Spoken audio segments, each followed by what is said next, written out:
kita bicara tentang hakikat penciptaan manusia, maka kita tentu melihatnya dari perspektif filsafat tentunya ya. Bagaimana filsafat melihat manusia itu. Jadi sudah ditanyakan oleh kawan Anda, manusia itu adalah makhluk yang sempurna dari proses penciptaan, karena kita bicara tentang proses penciptaannya ya, dan dilengkapi dengan akal pikiran. Jadi Ibnu Arabi itu melukiskan hakikat manusia itu dan mengatakan bahwa tak ada makhluk Allah yang lebih bagus dari manusia, yang memiliki daya hidup, mengetahui, berkehendak, berbicara, melihat, mendengar, berpikir, dan memutuskan. Nah, itu sifat manusia ya. Dia bisa melakukan itu semua. Walaupun kadang-kadang yang kita putuskan dalam hidup kita itu bisa sesuatu yang keliru ya. Makanya kita sebagai decision maker terhadap diri kita, ambillah keputusan yang tepat dalam hidup kita. Dan kalian itu memutuskan hidup kalian itu ya saat sekarang ini. Masa yang akan datang itu ditentukan oleh masa sekarang ini ya. Dan masa yang lalu adalah pelajaran untuk masa yang akan datang. Ini quote saya siang ini buat kalian ya. Oke. Lalu berikutnya, kalau kita lihat manusia dalam kajian ilmu ya, itu dalam sains ya, ada aliran naturalisme, memandang manusia sebagai makhluk yang bergantung pada alam natural. Nah, ini nenek moyang kita dulu tuh. Dia nggak bercocok tanam sebelum ada bercocok tanam, berburu. Ya, sehingga nggak ada lokasi untuk berburu, dia akan menyebar kemana-mana. Jadi dulu manusia itu hanya di satu titik, tapi akhirnya menyeberang ke tempat-tempat yang lain. Akhirnya mereka yang menemukan tempat di mana mereka bisa berburu di situ, karena bergantung pada alam. Ya, jadi hasil alam, makhluk-makhluk hidup yang bisa dimakan di alam, tumbuh-tumbuhan yang ada di alam. Kemudian manusia itu juga makhluk yang materialisme dalam aliran ini. Apa itu? Substansi manusia adalah materi. Kita ini bukan makhluk gaib. Jadi kalau ada orang yang mengatakan dirinya bisa menghilang, itu ngapusi. Nggak ada ya. Menurut teori ini, si anu bisa menghilang loh. Nggak ada orang yang bisa menghilang. Pesulap pun ketika dia menyembunyikan sesuatu bukan menghilangkan, dia hanya menyembunyikan. Dan dia menggunakan trik yang dia lakukan itu. Tapi manusia telah yang ada jasad kita ini dan tidak bisa berubah-ubah.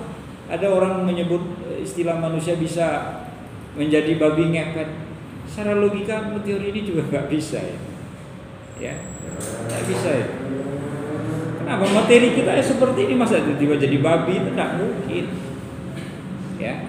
Tapi orang percaya kan. Dan itu masyarakat tradisional yang percaya yang begitu-begituan itu. Karena mereka hidup di dalam tradisi mitos, tidak hidup di tradisi logos. Padahal itu unlogic, tidak bisa dibuktikan secara akal. Ya kalau ada orang katanya bisa menghilang atau orang bisa menjadi makhluk jadi-jadian, itu tidak betul. Jadi waktu kecil tuh ditakut-takutin begitu oleh orang tua zaman dulu. Hati-hati, nanti kamu dibawa makhluk jadi-jadian, dia bisa jadi nyamar jadi orang, bisa nyamar jadi kucing gitu kan. Padahal dia itu sebenarnya orang jahat, itu bisa berubah-ubah. Tidak ada ya. Monisme ya. Ini Jabariyah banget ya. Daya kreasi ditentukan oleh kehendak Tuhan. Di monisme bukan berarti dari satu diri ya, mono. Dalam pengertian ini adalah bahwa satu kehendak saja dan itu Tuhan. Kita tidak ada apa-apanya. Jabariyah itu kan begitu. Bukan kamu yang melempar, tetapi Allah yang melempar. Bukan kamu yang menggerakkan, tapi Allah yang menggerakkan. Ini dalam teori kajian ilmu seperti itu. Sehingga kalau manusia itu tidak berdaya, fatalisme ya dalam kajian filsafat itu. Orang-orang yang fatalisme itu biasanya mereka itu memiliki kepasrahan yang luar biasa. Dan kita dalam kehidupan kita jangan begitu. Kita bisa begini, bisa begitu karena kita melakukan sesuatu. Kita bisa maju karena kita bergerak dari satu titik ke titik di depan kita. Kayak kalau kita diam saja, tidak melakukan apa-apa, maka kita tidak akan mengalami kemajuan. Anda kalau ingin maju, maka gerakkan diri Anda itu, diri kalian itu ke depan, jangan ke belakang, malah mundur. Ya, nah, itu bukan fatalisme. Kalau fatalisme itu kan mau pengen dapat jodoh, lalu cuma di rumah aja berdoa, nggak bergaul dengan orang, ya sampai tua pun nggak bakal dapat jodoh. Kalian harus gaul, maksud saya begitu gitu. Tidak hanya dengan doa begitu. Mau kaya lalu kita berdoa saja, tidak ada. Doa itu kan motivasi sesungguhnya. Selain motivasi, dia dikabulkan oleh Allah doa kita itu ketika ada yang memotivasi kita. Kita berdoa itu kan percaya diri kita kan tinggi. Bismillahirrahmanirrahim. Ini Allah insya Allah mendukung saya. Itu tenaga itu luar biasa. Di samping kita percaya diri tentunya, punya motivasi kuat, punya doa yang bagus, tapi nggak percaya diri juga nggak susah juga. Jadi gabungan dari semua itu, makanya manusia itu dia bisa maju dari kehidupannya yang biasa menjadi luar biasa.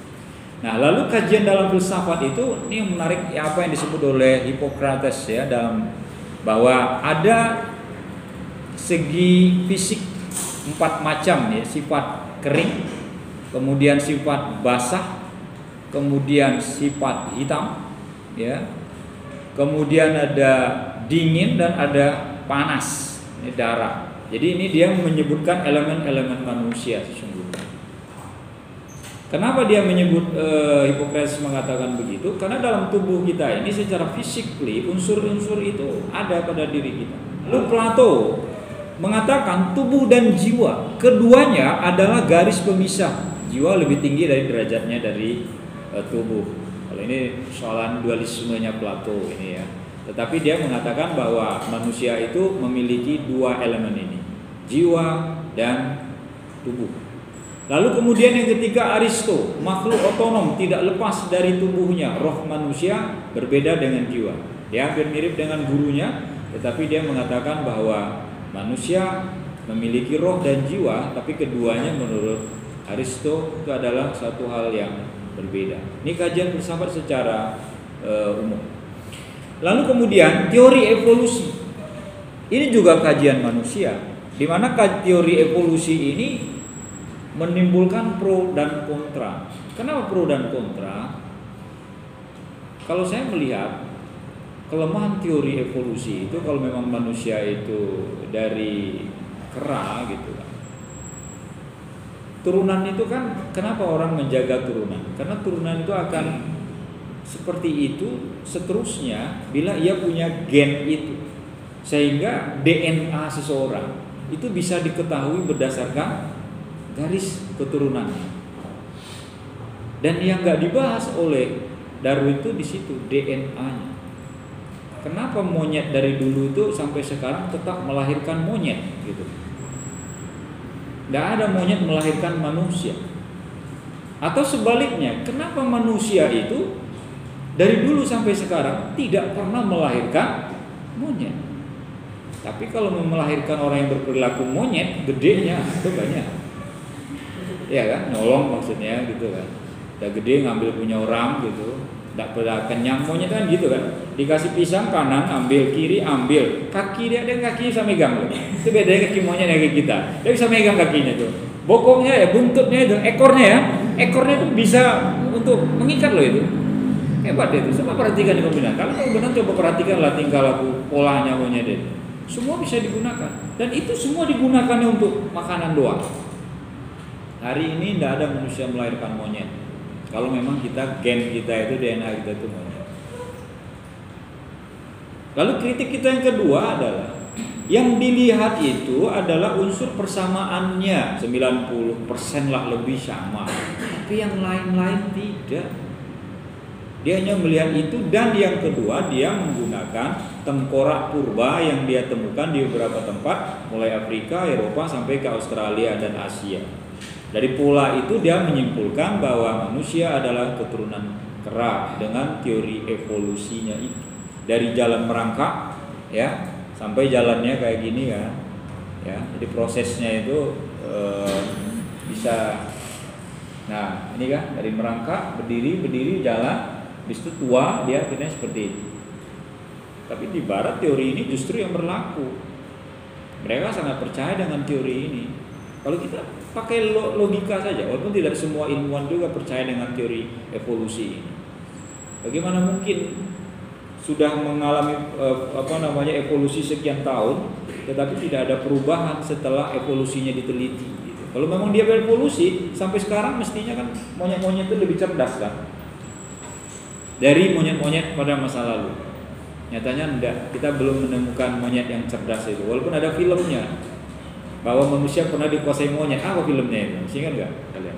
Ada yang nonton enggak? Manusia hidup di satu zaman di mana yang berkuasa itu adalah monyet. Ya.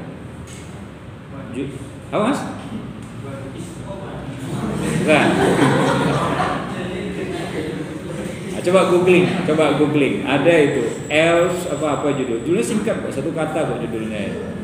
Manusia dalam Islam. Kita ingin lihatlah proses penciptaan manusia. Bagaimana proses penciptaan manusia, ya? Kita Adam Hawa itu melakukan sebuah revolusi. Mereka dinikahkan oleh Allah, kemudian mereka melahirkan keturunan, revolusi. Dari revolusi itu apa? Revolusinya apa? Nyatanya kawan-kawan saya banyak yang menikah orang Jawa dengan orang Sunda. Ya? Gagal. Kamu nggak baca sejarah, belum baca sejarahnya? Iya Pak. Oh, enggak, biasa aja, enggak ada yang gagal. Lalu kemudian revolusi dan evolusi. Isa dan lewat Siti Maryam tanpa reproduksi. Nah, ini kan luar biasa kan? Ini gabungan antara evolusi dan revolusi. Kalau menurut teorinya kan bertemu sperma dengan ovum, ya kan, melalui hubungan koitus. Bisa. Itu manusia loh. Jangan ada loh manusia kayak sapi ya. Kasihan sapi itu, nggak dapat enaknya tapi dapat anak kan. Kenapa? Karena sapi itu kawin suntik. Kalian baru tahu ya? Sapi betina itu disuntik. Dia nanti hamil dari suntikan itu.